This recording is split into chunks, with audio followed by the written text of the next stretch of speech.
You cannot put new wine into old wineskins. Now let's talk about this. Wine, in order to become wine, has to age. It has to ferment.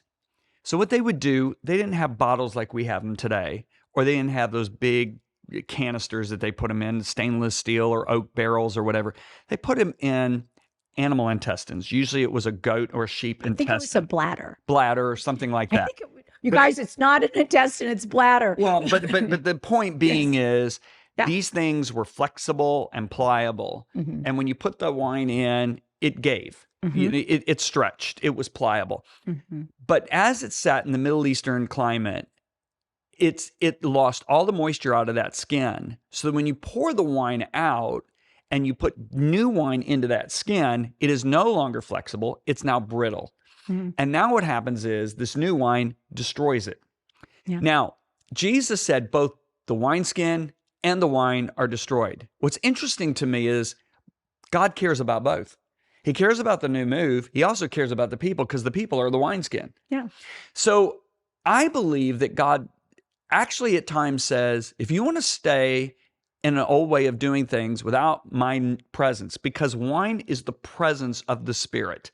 If you want to do things, at least you're honoring me. Don't fight against me, but if that's what you want without my presence, I'm not going to force myself on you. Right. So there was a way to actually renew the wineskin.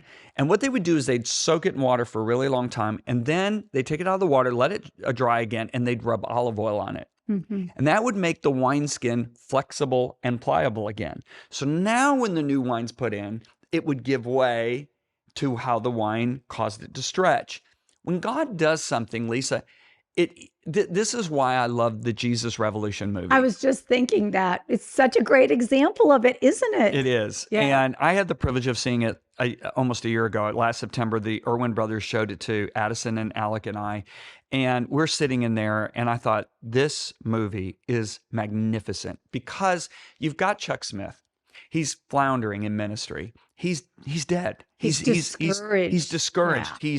He's just going through the motions. He goes into his little church, and there's people that are just, sleeping in his message. His message has got no authority, no unction, no anointing. And all no of a next sudden, generation his daughter brings in a hippie into his life. And Chuck's like critical of them at first, but yet this hippie really touched, his name's Lonnie Smith, he really touches Chuck. And Chuck, he starts bringing his friends into the church, and now he's got all these hippies sitting over here in one section of the church, and he's got his traditional people on the other who are probably funding the whole ministry because the hippies probably aren't bringing very much. And Chuck's at this critical moment because the people are upset that these guys are coming in with bare feet. They need a bath. They got long hair. They're not messing up the carpet. Right. They're messing up our new carpet. And Chuck's sitting there looking. I've got old wineskins sitting here, and I've got hungry new wineskins sitting here. Where am I going? And he chooses the hippies. And as a result of him being flexible, God uses him to birth a movement that would cover the United States. Which in many ways is still going on, and it's Lonnie Frisbee. It's Lonnie Frisbee. What did I say? Lonnie Smith. It's Lonnie Smith. It's Lonnie Frisbee. Yeah. But he continues. I mean, think about it. What Chuck Smith chose to do back then is still living today.